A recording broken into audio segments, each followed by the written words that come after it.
नमस्कार. समस्या तुमची चर्चा आमच्या विशेष चर्चासत्रामध्ये आपलं स्वागत आहे. आणि मी किरण दुपारे, तसेच आपल्यासोबत जयेश गोडविंदे आणि दीपेश पष्टे जोडले आहेत. आणि पुन्हा एकदा वेगळा विषय घेऊन आम्ही या चर्चासत्रामध्ये पदार्पण करत आहे.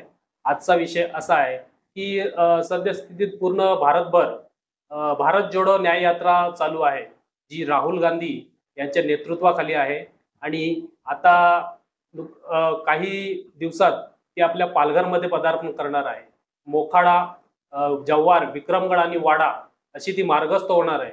तर काही मागील 10 वर्षामध्ये जे काँग्रेस लयास म्हणजे काँग्रेस पक्षाची अ, लय लयास गेलेली आहे, ती पुन्हा त्यांना नवसंजीवनी मिळणार का? अ, नक्कीच, कारण अशी चर्चा आता मतदारसंघात सुरू झालेली आहे की आणि ठाणे आणि पालघर जिल्हा असेल या संघामध्ये एकेकाळी काँग्रेसचं वर्चस्व असलेला हा बालेकिल्ला काँग्रेसचा मानला जायचा. तर या ठिकाणी तत्कालीन डहाणू लोकसभा मतदारसंघामध्ये या परिसरातील दामोदर शेंगडा यांनी या ठिकाणी या लोकसभेमध्ये आपलं प्रतिनिधित्व केलं होतं. त्यानंतर भिवंडी लोकसभा झाली, त्यामध्ये सुद्धा सुरेश टावरे या ठिकाणी खासदार होते. बहुतांशी या ठाणे आणि पालघर मधील या मतदारसंघामध्ये काँग्रेसचं वर्चस्व असलेला हा मतदारसंघ, परंतु गेल्या 10 वर्षामध्ये की मागील एका मागील दशकामध्ये कुठेतरी काँग्रेसचं अधपतन झालेलं या ठिकाणी बघायला मिळते की मागील 10 वर्षापासून या मतदारसंघात भारतीय जनता पार्टीने आपला मजबूत दावा केला आहे की हा मतदारसंघ आमचा आहे. आणि परंतु या 10 वर्षामध्ये जी काँग्रेसला आलेली झळ आहे किंवा काँग्रेसची जी लयाच चालू आहे आणि राहुल गांधीची जी आता यात्रा भारत जोडो न्याय यात्रा आहे ती नंदुरबार मध्ये होती आजच, आणि काही दिवसामध्ये येत्या 14 आणि 15 मार्च रोजी ती मोखाडा, विक्रमगड, जव्हार या मार्गे वाड्यावरून ती पालघरकडे जाणार, ठाण्याकडे जाणार आहे. त्यामुळे या निमित्ताने तरी काँग्रेसमधील जे प्रमुख विरोधी पक्ष आहे या ठिकाणी काँग्रेस, या काँग्रेस या यात्रेनिमित्त तरी काँग्रेसला कुठेतरी नवसंजीवनी मिळेल आणि भाजपला काहीतरी सक्षम पर्याय निर्माण होईल अशी चर्चा आता सामान्य जनतेमध्ये सुरू झाली आहे.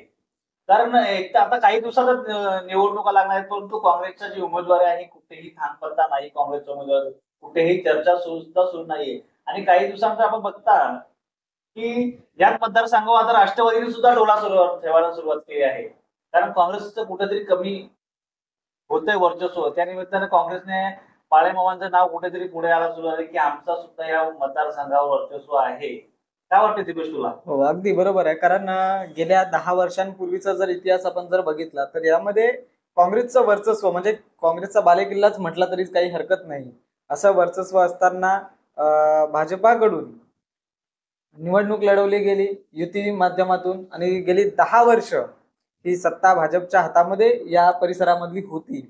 आणि अचानक भाजपने कुठल्याही प्रकारची कामं केली नाहीत आणि कुठेतरी जनतेच्या मनामध्ये भाजपाविषयी अविश्वास निर्माण झाला.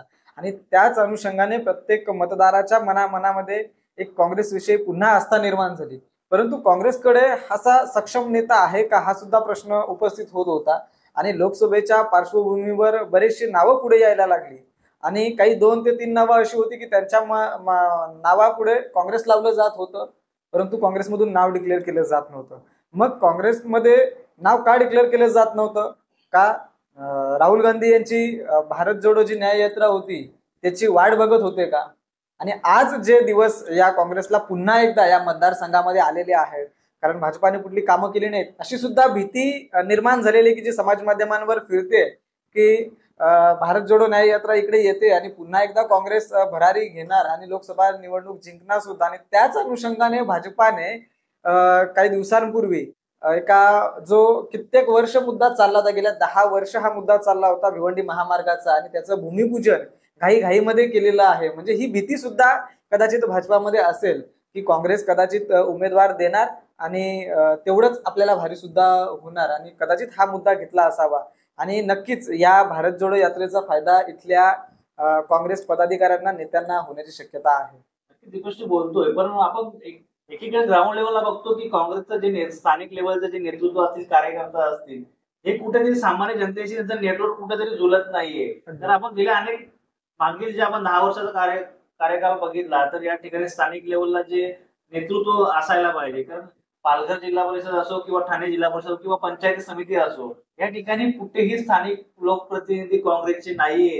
ही सत्य परिस्थिती आहे. कारण काँग्रेसला आता नवसंजीवनी मिळण्याची गरज आहे आणि काँग्रेसचं कुठेतरी नेतृत्व नामोनिशाण मिटण्यासारखी अवस्था या ठाणे आणि पालघर जिल्ह्यामध्ये आहे. त्यामुळे काँग्रेस या राहुल गांधी यांच्या भारत जोडो न्याय यात्रेमध्ये भरारी घेईल का आणि जे भाजपचं या ठिकाणी मोठं प्राबल्य आहे, कारण एक ठिकाणी पालघर लोकसभा असेल, या ठिकाणी सुद्धा राजेंद्र गावित अगोदर भाजपच्या तिकिटावर निवडून आले, नंतर पुन्हा एकदा शिवसेनेच्या तिकिटावर निवडून आले आणि काँग्रेसचा असलेला हा बालेकिल्ला म्हणजे एकेकाळी काँग्रेस आणि हात असं एक समीकरण होतं, बरोबर. पालघरमध्ये सध्या काँग्रेसचे अस्तित्व टिकवण्यासाठी कार्यकर्ते आहेत का? मुळात बघायला गेलं तर काँग्रेसचे जे या मतदारसंघातले जे कार्यकर्ते आहेत, जिल्हाध्यक्ष असतील, तालुका अध्यक्ष असतील, यांचा पत्रकारांशी आणि जनतेशी संपर्क तेवढा दिसून आला नाही या गेल्या 10 वर्षांमध्ये. त्यामुळे कदाचित पत्रकारांशी आणि जनतेशी संवाद नसल्यामुळे जनतेलाही हे लक्षात अजूनपर्यंत नाही की नक्की काँग्रेसचे अध्यक्ष, या जिल्हा अध्यक्ष किंवा तालुका अध्यक्ष नक्की कोण आहेत. म्हणून कदाचित जनतेच्या मनामध्ये प्रश्न निर्माण झाले आणि कुठेतरी काँग्रेसची साथ सोडून भाजप असेल किंवा शिवसेना असेल किंवा इतर घटक पक्ष असतील यांच्याकडे जाण्याचा त्यांनी मार्ग पत्करला असू शकतो.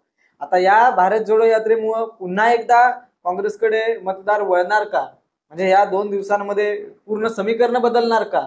कारण काही जनता अशी वाट बघून आहे की नेते नक्की कुठे जातात. कारण काही दिवसांपूर्वी वरिष्ठ पातळीवरील नेते सुद्धा काँग्रेसची साथ सोडलेली आहे आणि इकडच्या परिसरामध्ये आता कुठेतरी बरेचसे पदाधिकारी काँग्रेसमध्ये येत आहेत. तर पुन्हा एकदा काँग्रेसला संजीवनी मिळण्याची शक्यता नाकारता येत नाही. काही दिवसांपूर्वी निलेश सांबरे यांचं नाव सुद्धा काँग्रेस सोबत जोडलं गेलं जात होतं, परंतु निलेश सांबरे यांनी तटस्थ भूमिका घेतल्यामुळे पुन्हा एकदा मतदारांमध्ये एक संभ्रम निर्माण झालेला आहे की निलेश सांबरे अपक्ष लढणार आहेत. भाजपामधून निलेश सांबरे यांनी स्पष्ट सांगितलं की मी सगळ्या ठिकाणी माझा डेटा दिलेला आहे, काँग्रेस असेल, भाजपा असेल किंवा इतर पक्ष असतील.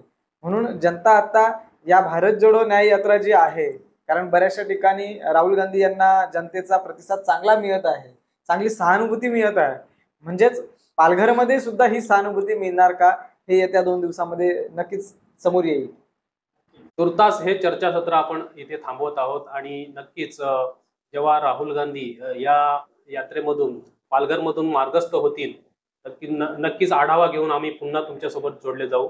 तुर्तास धन्यवाद.